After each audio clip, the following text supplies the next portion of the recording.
And welcome to the live stream event here in wonderful, wonderful Northport, Florida. This is John Rawlings, Real Talks host, and I've got a very, very, very special guest in the house. And I left the shield up for a good reason, I guess, because he's infamous behind the shield. How you doing there, Mr. Deputy Chief Chris Morales? Good, John. How are you, sir? I'm good. How are things going? Busy. This is a busy year. We're in the midst of a budget season right now, so it's constant right now. So we're all cylinders being fired right now at work here. You know, we've been talking about budgets, I guess, 9 years now. You guys are really focused in and honed in on the dollar. Back in the day, and we don't talk about these things preemptively, but you know, police officers back in when I grew up, everybody says, well, they can raise their own revenue, they can write more tickets. So let's kind of start there because we have discussed this in the past, but I think it's good to kind of reopen that so that people truly understand the whole scope of what happens there. Yeah. So for the most part, police departments are not a revenue department. It's more of it's just a straight out service that we provide, that the city provides for public safety. Ticket revenue, believe it or not, on a standard $166 ticket, we'll be lucky to see a few dollars, and I mean not even over $10 probably per that ticket.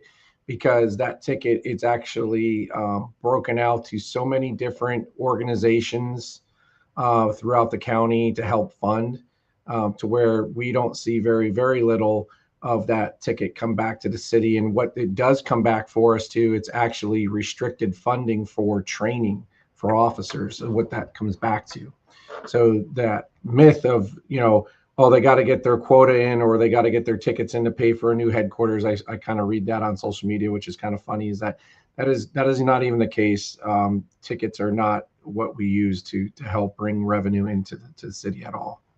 At $10 a pop, you'd have to write a heck of a lot of tickets to get that new station. Oh, okay. Yeah, it's not even on our radar. It's not even a possibility, John. So let's talk a little bit about budget, since you're kind of engrossed in it. And this isn't just this time of year. I think you guys tend to do this throughout the year, don't you? Oh yeah. So we so let's talk about. So we do the budget. We start doing budget preparedness for our team around January, February. Really start getting into it March and April, May. That we're in now. June is the budget workshops with the commissioners. July is when it really gets set in of what the commissioners are kind of leaning towards, where we want to be. This discussion of the millage rate and all that. And then, of course, in August is usually the month where the commissioners have off, right? Because nothing happens in August. And then usually in September, there's the 2 readings.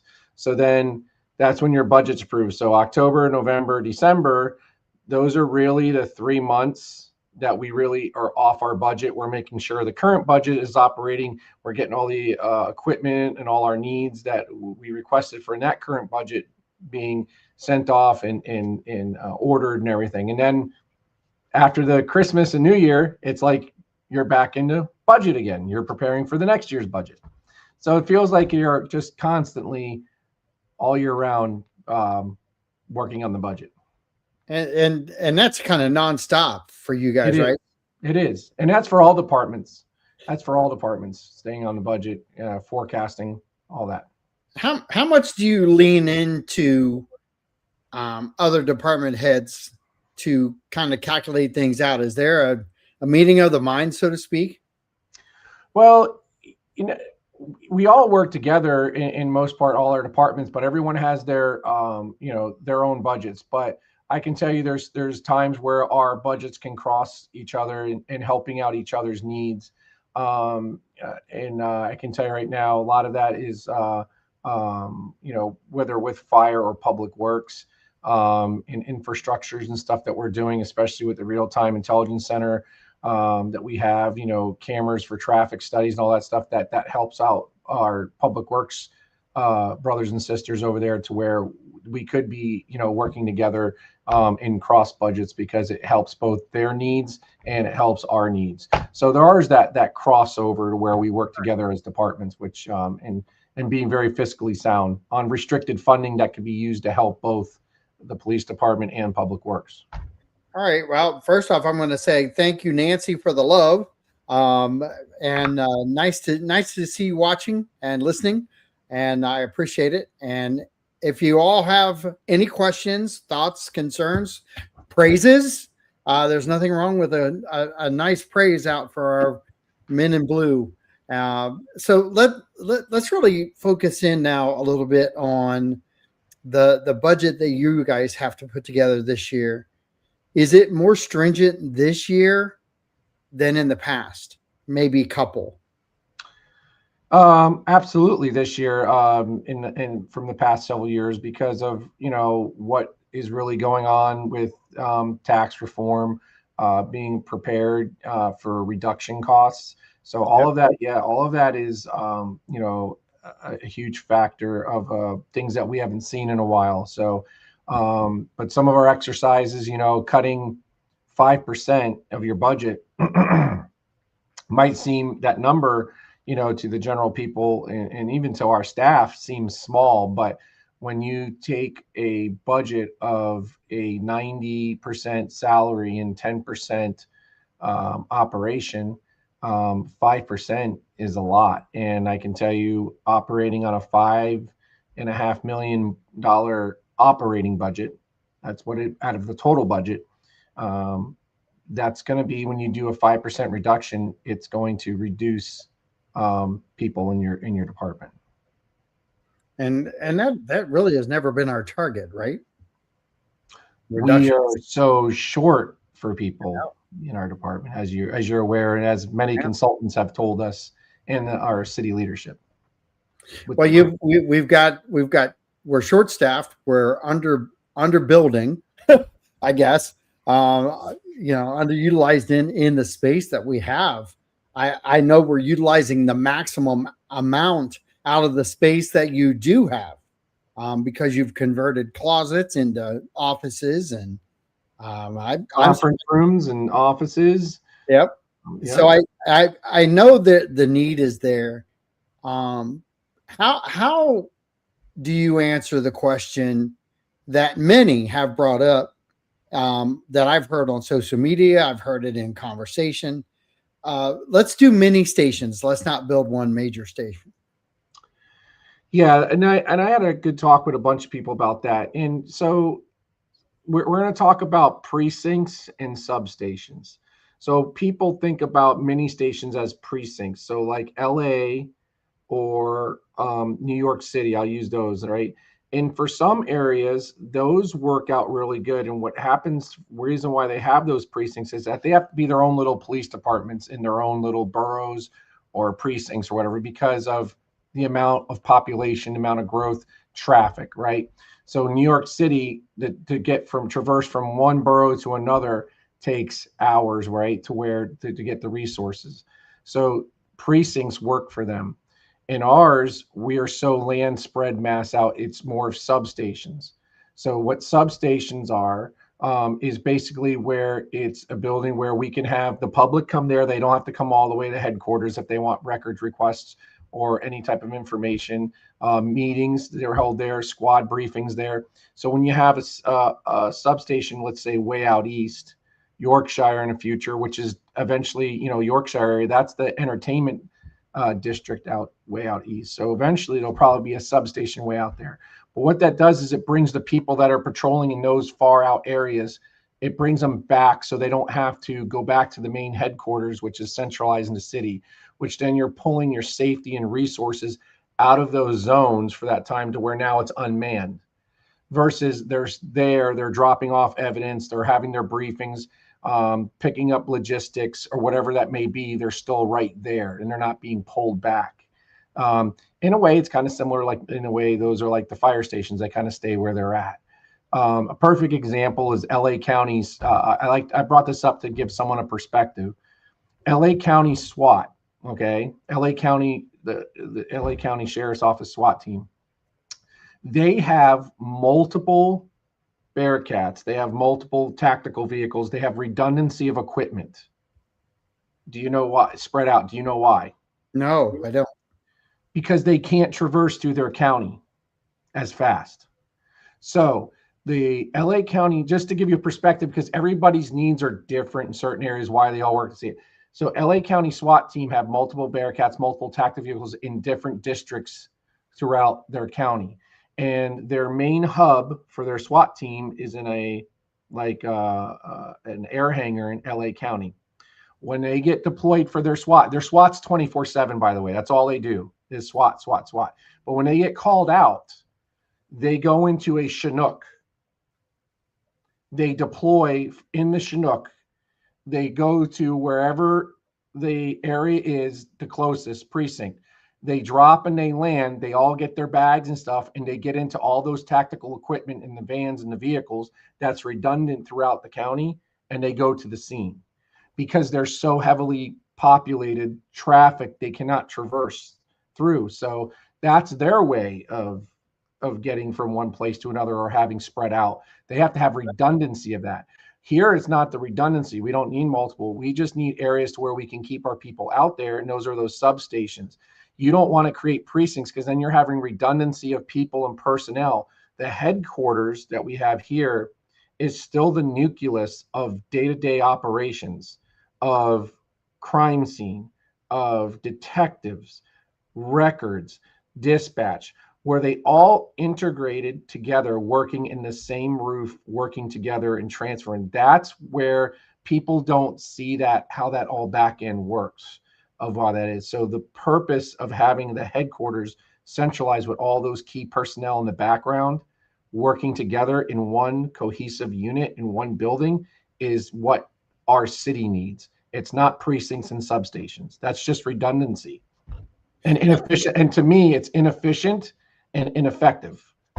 So I know that I've had Linda Yates on a couple times and very much enjoyed talking with her and learning about what she does. But as far as like records and evidence and everything like that, there's some requirements that come with storage of those types of things for so many years, isn't there? Absolutely. It depends on the case. So capital, felony life sentence cases, they're kept because people have their rights. They have appeals, right? So you have to maintain all evidence and all records until the conclusion of that case. But I like to bring up Michael King for an example. Michael King's case, which is capital death penalty, his case would have had to been kept for 100 years. Or after he's executed, it's 60 days that we can start getting rid of evidence. Wow. However, yeah, so those are stuff. But we have other life sentence cases that we have to keep those for life or until the person is deceased in prison. Then you can go through a process if we confirm that. So there are ways, but yes, depending on the severity of the case, sex back cases where they get life and sentences, and you have refrigeration of DNA and all that stuff, we are the custodians of preservations of all those pieces of evidence. And so, go ahead. And the records, absolutely. So that takes up space almost automatically. And I've heard people say, why don't you just get a storage unit and put it in a storage unit? Yeah. So the problem you have with storage units is that those are usually in a public setting where people have access. You have to have restrictions in there. You have to have certain standards being met by, accreditation and all that. So you could, I guess, but any chief of police or any type of thing they're the ultimate custodian of all property evidence. That's why you see them usually stay very close to the headquarters in a secured area, because only limited people have access into those secured areas. Like I can tell right now, I don't have access into property evidence. Chief does not have access into property evidence. The people that work in property evidence have access to supervisors. It's very, very restricted on who has access to custodial access to our property and evidence section. So that's how important security is for property and evidence in cases. So talk a little bit about, and we have two buildings side by side right now, City Hall and the police department, and they both look similar from the outside, but they're not similarly built. There's a standard that you guys have to follow as far as the security, the hardening of it, everything. So can you talk a little bit about the difference that you got? And I think that attributes to that cost factor. Go ahead. Absolutely. So in a hardened building there's higher ratings that you have to have than a standard commercial construction building. Walls thickness, ceiling structures, conduit, electrical stuff, generators, redundancy. So all of those, when it talks to the word hardening, the hurricane strength type levels, all of those things, and we talk about when the word hardening, knows in the construction world for a contractor, knows that that's an high elevated cost for a very sophisticated building and buildings. So that's why you see that police departments, you don't move into a former Food Lion store or anything like that. So they have to be hardened, because a lot of times too is that when you have emergencies, now on emergency operations, whether natural disasters or anything, a lot of your logistical equipment, a lot of your personnel that are going to respond immediately after the aftermath, that's where they're housed. That's where they're in B. So, and that's why you have those types of hardened buildings in public safety. If we continue down the growth path that we're on now, I mean, seriously, how long do you think you can maintain providing service out of the police department we currently have? I mean, it's got to be tough right now. I don't have an answer for you, John, because we were saying this in 2017 when we were 185. The first consultant said that you guys are 185% above capacity. What are we now? It's well over 185. I couldn't even give that to you. We would have to go again, but it's well over that. But that was in 2017. I know, that's what the first consultant. Away. And the second consultant came in to say the same, and if not, actually more. But the problem, what you're going to have, all I can tell you is this: there's going to be inefficiencies going to happen, and inconsistencies going to happen in the department, because people are displaced and they're not working cohesively together and in conjunction with each other to have an effective operation in public safety. That's what's going to happen. Are we going to make do with what we have? We've been great at that. We've been creative since 2017. Are we running out of that creativity? Yeah. Are we putting band-aids on certain things? Absolutely. City manager clearly understands the need. The commissioners clearly understand the need. It didn't get passed for reasons by the voters. But we do know that we need to keep our heads high. We need to still create ideas. We need to push the agenda that this is a need. It's not going to go away. We're going to continue to sound the alarms. And we're putting portables in the back for now. Again, those are band-aids, but it's going to help us. And we're going to continue. Listen, I lived here all my life. I'm not going to give up. I'm going to continue to do the best. The chief is going to continue to do the best. This men and women in this department love the city. They love the people. We're going to believe that we know that something's going to be done, if not this year, next year, whatever it'll be. But this conversation, the need, is not going away, and it's not ever going away. Something needs to be done. I just don't want to see this, being here, living here all my life, seeing the process. I just don't want this to be another price widening topic of, my God, if we did this back in 2025, it would have cost us this much. So that's what's going to kill me, to where I'm like, what did I miss? What did we not try to do? What did we not try to educate? That's what I worry about, because the prices are not going down, John. They're No. only going up. And what we could have paid for, and then what we end up are going to paying for, which would have been the same back in 25, we're going to get a smaller building for the same price. Well, That's what I'm worried about. good. So you've got, I'm going to stay on the fortifying of the building, because that specialty, I think that's going to climb exponentially as needs arise. We've got a lot of changes coming in Tallahassee with property taxes and readjustments of flow. And every time somebody talks to me about, yeah, we're not going to pay property taxes, I get more money. Well, they're going to find a way to keep it. They're just shifting the dollar around. It's not like it's going to go back in our wallet. It's a shell game. It is a shell game. And people who believe it's going to come back to them, just yell pop and get it over with, because that truthfully is going to happen to you at some point, because I've not met a government official who gives the money back. They're just a workaround. Yeah. And I get it. It's all, and it's structure too. But if we go into the structure of what you guys are talking about, you've been told by independent people that we are in harm's way building wise, and I think we're putting our officers in a really tough position, because I don't really know that people understand what happens within the building.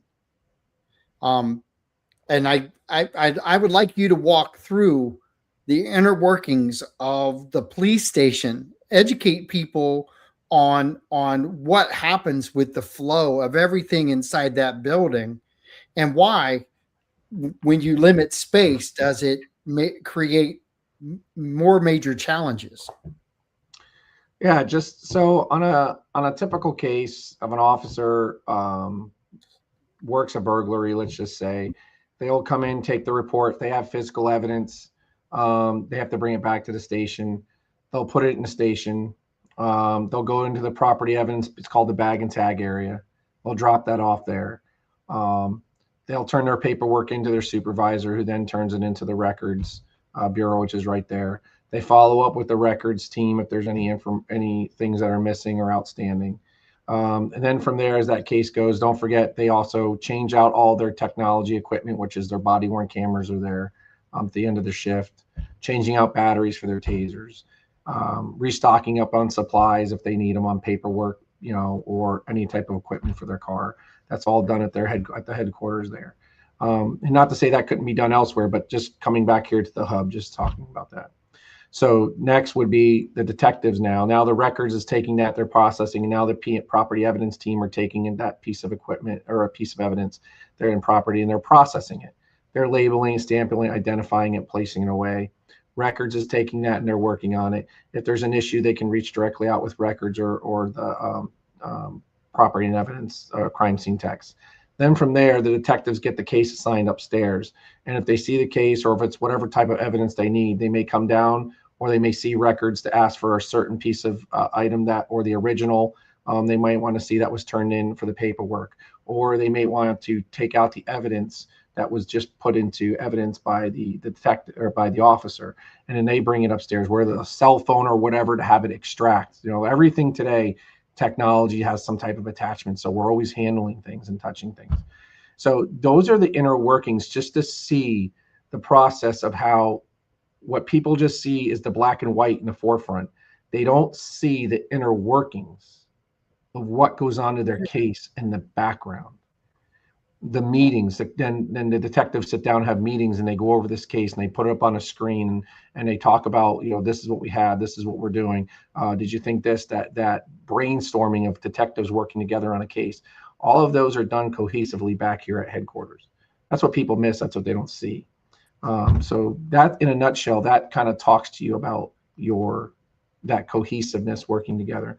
And then when you have your special enforcement teams, your traffic unit guys and your special enforcement team, like I just said, or your community policing unit. They're all dispatched and placed in different areas. They're not back here working cohesively where they all can work together integratingly, whether it's a homeless issue can touch the set teams working something the way it can work, and it touches into traffic, but they're all spread apart. It makes it very difficult for them to work together and talk together when they're not in the same hub area working together in a unit. So those are where I talk about the inefficiencies and ineffectiveness when you're displaced in a department. And the displacement within, is that where you see in the very near future, as we continue, like we're going to continue to grow as a city. Crime, we want that crime rate to maintain or drop overall, but I can see this as real stressors for the future, because even the communications within the walls is going to change. Because this, it's sort of like when I worked at the hospital, there were times when I, worked downtown Grant Medical Center in Columbus, that the winter hit and I take my, 15-minute power nap and I'm up for another 12-hour shift. So we lived within the walls, within the confines, and a hospital is like its own little city. You're just constantly working and moving. Yeah.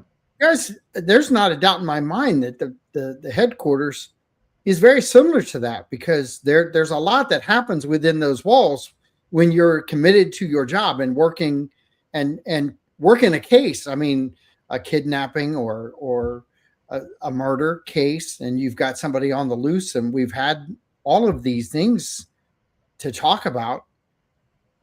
I just got to believe that in the near future, if we don't fix something, some of that's going to cause a really big mishap, and that's worse. That's worse than getting a building, because there are sometimes that a lawsuit hits and it costs you more than the damn building did. Oh yeah, for sure. And in many cases, you could be a very highly effective professional law enforcement agency, right? But sometimes if there's things that are out of your control, such as growth, to where you're having evidence constraints, to where you're going to have an issue occur, to where it can create doubt or open up an avenue of doubt to a juror that a defense attorney will use in a case to take to their advantage, to give that doubt, to get a case dropped. Is that worth it? Is that worth what we're doing? And it's not, because that's what, when you have a great law enforcement agency, which I tell you right now, Northport has an amazing law enforcement agency. And I'm not being biased because I work. Very proud of this men and women, very proud of the success that they're doing here. Our crime rates are very low for a reason, because we're at the forefront of public safety here. But there's going to be a time where something's going to happen where it's going to be out of our control. And at what consequence is that going to be, to where we knew about this, but we weren't doing anything about it? That's going to be hard for me to swallow if I'm still here. Well, I think one of the things that in fact, I heard you say it earlier, and I'm going to highlight it through my vision, is because I get told that, oh, you just want the building. You just want the building. You want everything the city wants. Well, yeah, I do. I actually do. Okay. But the realization is that I think people need to get educated on what actually is happening.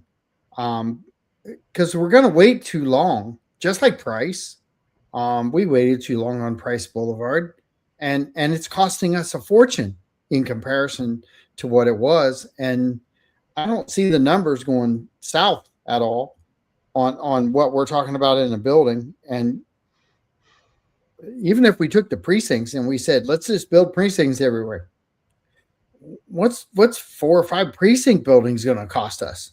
And it's still not going to remedy the problem overall, because you still have.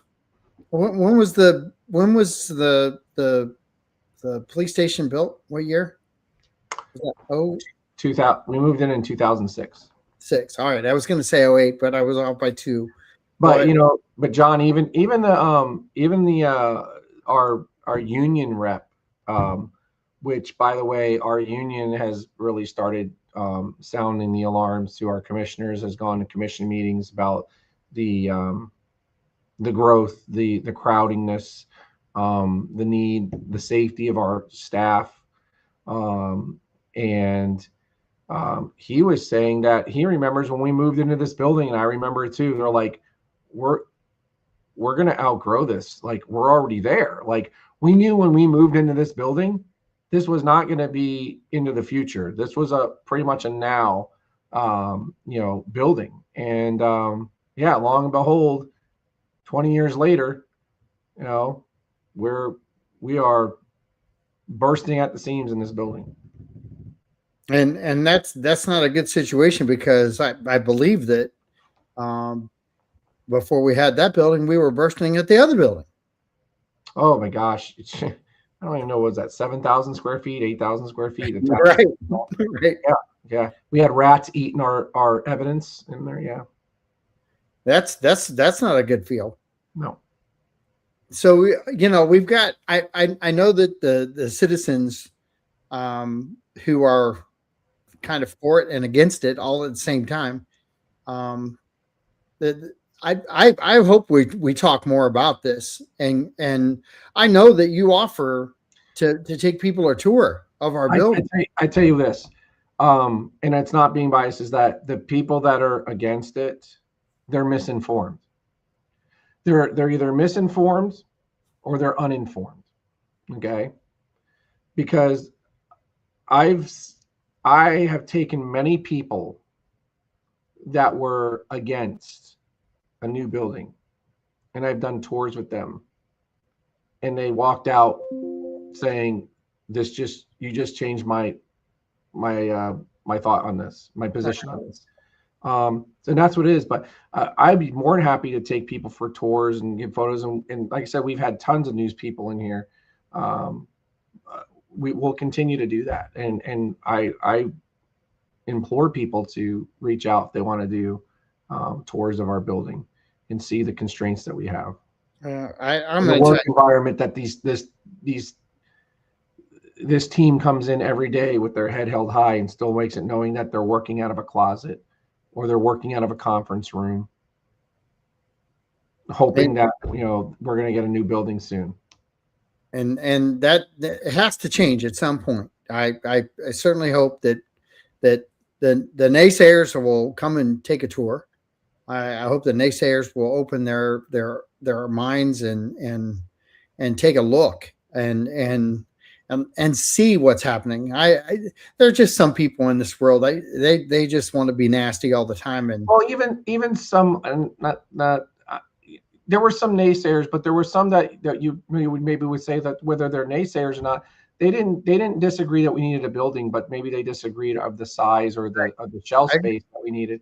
But just remember, the shell space was driven by a commissioner who I did not disagree with. And the reasoning was the cost.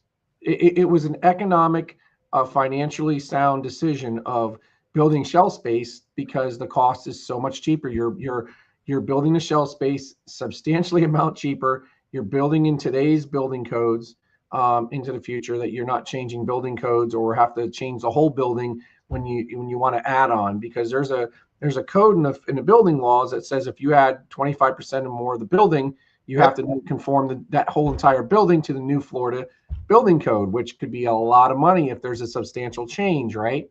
So but if you build shell space, you're married to it at the time. So there's a lot of things that people, and again, that's where people, they're just not informed or they're misinformed.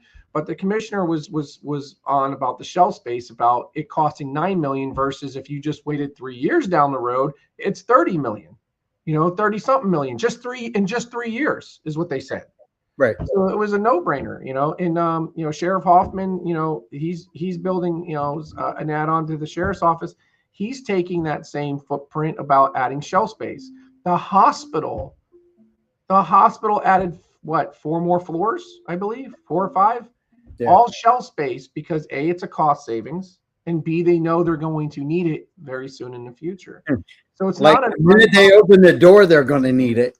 yeah. So, it wasn't, but listen, if we have to take the shell space out to bring the price down, which is only 9 million, we're okay with that. We know we need a new building. So whether 9 million, yes, 9 million, no, no shell space, that's fine. But the police department needs a new headquarters. They need a new building. And that is 100% no doubt. And that's why the commissioners have been strong, fast. City manager has been steadfast, knowing that this is not going to go away. We're going to do something if we have to do in little increments of phases and bring it back to a referendum to ask for the rest of the building. Those are all options still on the table. But I appreciate the city manager's support and the commissioner's support and the team's support on not letting this go away. Well, and I appreciate the fact that we're talking about it. I think that the fact that we are talking about it, I hope the citizens that are watching right now share this, get this information out. There is no better way than to get your straight talk from Chris. Chris has been here. How many years have you been with the police force? 26 years. I don't think you're that old. Right? I'll start 27 in July. Wow. It's a lot of years to put in one spot. And like you said, you grew up here, you've watched this community change. I got here 25 years ago. I've watched it change. Do I like everything about it? No, I don't. I still love the fact that I can go across town in about 22 minutes from one end to the next. And I hear people complain about it. Well, we're never going to be Naples. We can talk about it until we're blue in the face, but it's not even something I want to even throw out there. We're just not. We're not built or designed that way, but we are built to be protected. And if we incorporate the property that I think we're going to incorporate, we're going to be more than 104 square miles. What are you going to do then? Well, if that area, obviously the service level, in that community is evolving is, I know again, we're covering it, but we're not, but we are. I said we're covering it, but we're not, but we are.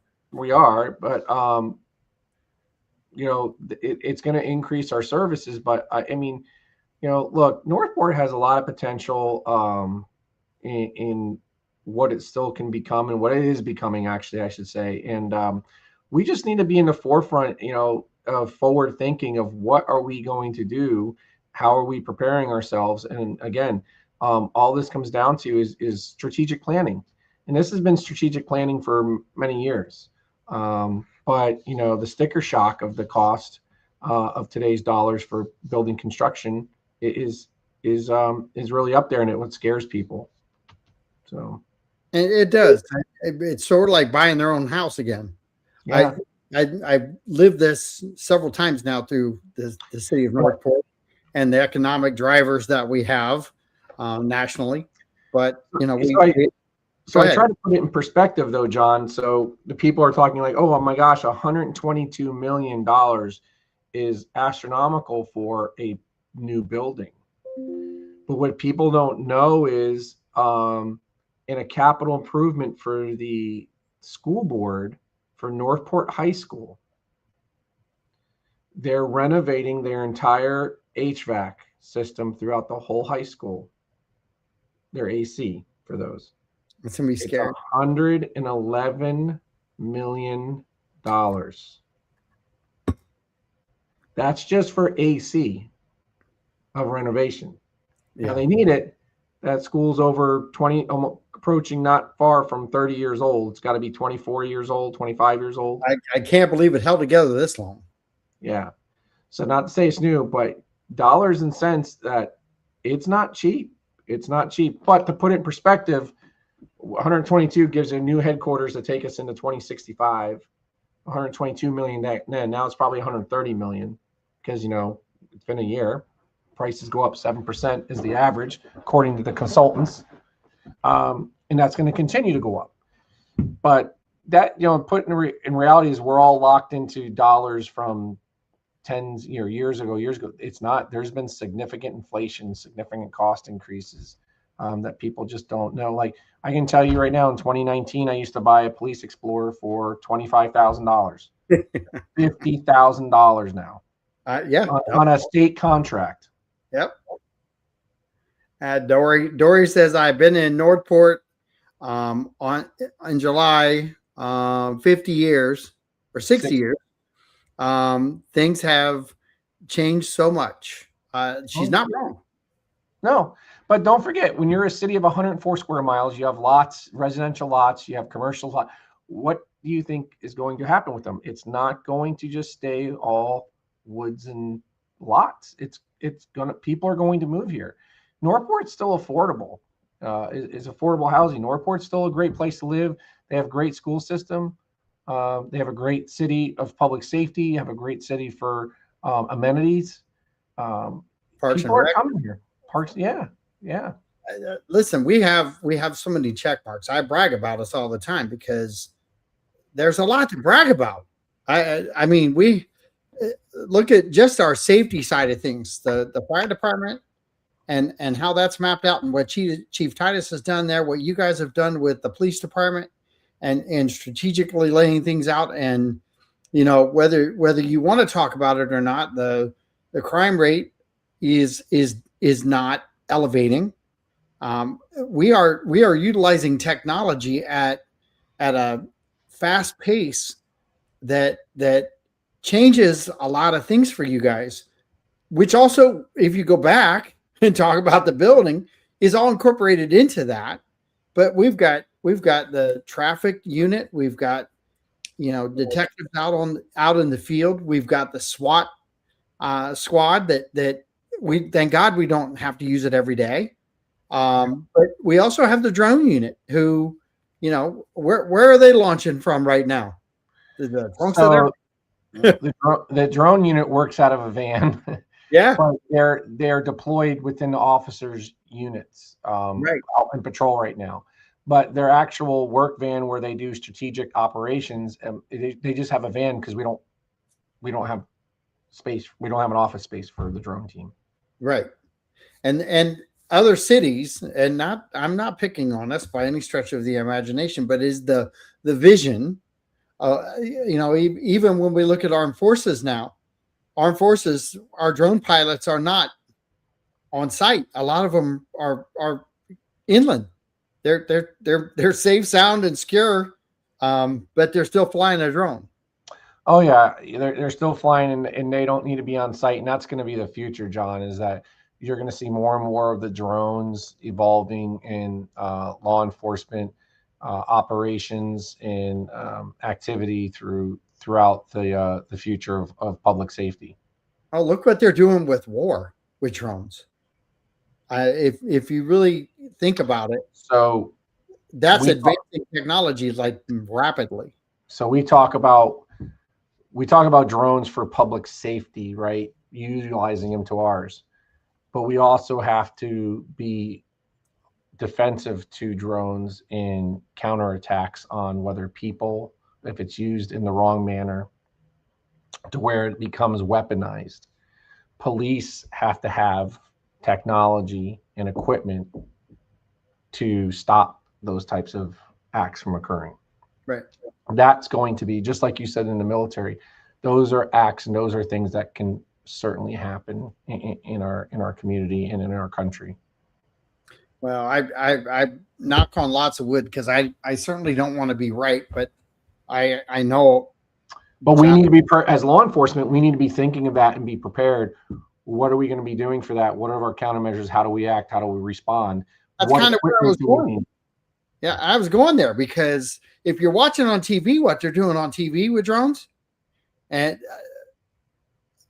we have a lot of issues here with people, and when they get a burr, they'll do anything, and that's the counter that we have to count on you guys for. You guys are yes, you have the drone unit, but now what's the counter to what you have? because someone's going to advance their cause. So how much time do you guys spend looking at technology on both sides? Hey, this is going to help us, but now we got to, because now you're thinking offense and defense. Yeah. So the answer is feels like every day. But mostly what we go to is when Chief and I and the team, we go to our Chiefs conferences. They give us the latest and greatest updates. When we go to our FBI meetings, our FDLE meetings, or those local meetings where we're talking about what's the latest and greatest, what's happening, what's occurring, what's the latest trends. Those are where we're learning that, and we're seeing, reading articles. I mean, I can tell you the Real-Time Intelligence Center, when I started doing the license plate readers, I read it from an article in St. Johns County. Their crime rate dropped by 50%. I said, no way. And I started digging into it. I found what they were doing, and I brought it back home. And we became the leaders of intelligence technology in our city and providing safety, public safety. So it's staying on your toes. It's having the passion and drive and communicating and networking with others and learning about what's coming, what's out there, what people have been encountered and exposed to, and staying ahead of staying ahead of the curve. And I have to give credit to the city when it came to us of staying ahead of the curve, supporting us in the foresight of technology and law enforcement. We're the cavaliers of that. And I really appreciate our leadership team for that. I was just going to go down that path because we have talked about that in the past also. And there's a moment in your life that's a driving force, and there was a kidnapping here, and there was something that you swore, and I want you to talk about it. And it's because it's commitment to technology, it's commitment to safety, and it's commitment to not having that occur again. Yeah. So Denise, you're referring to Denise Amber Lee, Michael King, who was just executed back in March. So that whole case, and again, it's a very tragic case, and I can tell you right now is how everything unfolded. Law enforcement was trying to put the pieces together to catch up to Michael King. And I can tell you this without a shadow of a doubt that I think we as a law enforcement family, I call it, failed that day on missed opportunities. And I believe that in my heart as the lead investigator of what happened, what occurred. We were just always one step behind, unfortunately, in that case. And it ended up being a tragic case. So what do you do when you have a tragedy in a case in law enforcement? You don't put your head down and go into a deep hole. You lift your head up and go, what are we going to do about this so where we never have another Denise Amber Lee case again? For anybody should not endure what Rick Goff and Nathan Lee and his entire family went through. And I told Rick that I says, we're going to build something to where every thought of it is going to be revolved around Denise and what happened in those days or that day, that night. So we've implemented technology throughout this city that I can say without a shadow of doubt, if I was to take what we have now, what our leadership team has allowed us to build in this city in providing public safety. And I'm going to share something really, really neat with you guys here in a minute after this. But if we were to take everything and go back to 2008 in January and just hit replay on that day, let everything unfold the way it did, I know 100% with this team in my Arctic, with the technology out there, Denise would have been found, she would have been safe, and Michael King would have been in custody, and he would have been in jail for the rest of his life. So that's how we live on in honor of Denise Amber Lee, is making sure that something like that never happens again. And that says a lot about what that day did to you and others. Oh yeah, my dispatch, the community as a whole still talks about that. those are random, that's just, it's not, those are cases you don't see, that they don't happen. Usually it's someone that right? Pure act of evil that someone can do that. But Denise will always be a hero for what she did. Very smart in her ways, what she did to protect her children and her family. So, yeah, so that's where the technology is here today. And that's what we have here today. But just to get, I want to share something with you real quick. So we had a Representative Buchanan here giving a tour of our technology we have throughout the city, just to share with you all about the technology. And he was on the phone with a corporal of our traffic unit, and he was asking about, hey, what do you think about all this technology on, throughout the city with the license plate readers and the cameras and all that stuff? And the corporal goes, I don't know what we would do without it. Into where it's a force multiplier in public safety and solvability. And I'll give you this, I'll share this with you guys to know, the impact of this. So 2 weeks ago, we had a pedestrian at 9 o'clock at night hit on Toledo Blade, hit by a car just south of Toledo Blade and Price. Okay. Now the cameras and all that did not capture the hit, but what we were able to narrow down was the time frame. And at first, there was a witness that said it was a dark gray pickup truck that they believe saw hit the pedestrian, who was, by the way, still in critical condition, ICU coma, up in hospital. So our officers started reviewing. They went back. They looked. Hey, they saw 30 seconds before the pedestrian was hit. They saw a yellow Hummer driving through the intersection with its both headlights operative. Then about 30 seconds after the crash, the next traffic light, you see the same Hummer with one of the headlights out. Very key. Yep. So our detectives, our officers, that was at 9. At 11 o'clock, they had the driver in custody. And the driver thought they hit a cone. Now, here's the perspective of that. If you didn't have that technology, we didn't have any of that, we would have nothing. We would have been looking for a dark gray pickup truck that was never involved. It wasn't the right vehicle. That is one of many, many, many cases, John, that our team has solved and brought closure to where these cases prior to 2020 in our city would have been unsolved. Now, that family, the family in the hospital seeking safe recovery of that individual that was hit, the victim, is now known that the person is in custody and held responsible for the one that's hit their loved ones. That is a game changer too. That's closure on the other side. You said this once, and I'm trying to remember exactly how you said it, but it was almost a challenge. If you want to do crime, bring it. We're going to catch it. Oh, yeah. Was that something that you, I know it was something you said, but I don't want to take your words and twist them. Oh. It's pretty much of risk versus reward. I always talk about I always tell our Citizens Public Safety Academy why we have all this. Why do we have, our Northport University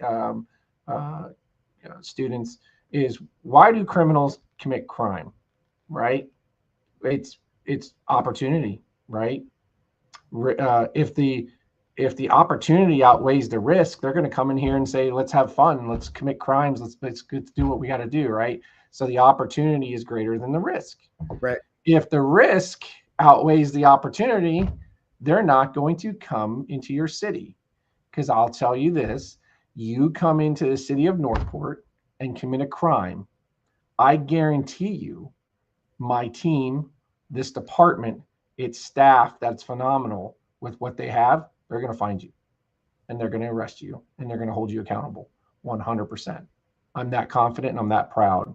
And I will continue to make that statement because it's been endless cases of being solved of hard teamwork from our men and women here at the police department with the technology. So the risk here, don't come here. go somewhere else. You've been warned.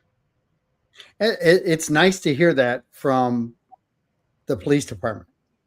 That's a whole different. It's although I have to say the state of Florida has some pretty cool sheriffs that are kind of stepping their game. Yeah. Yeah.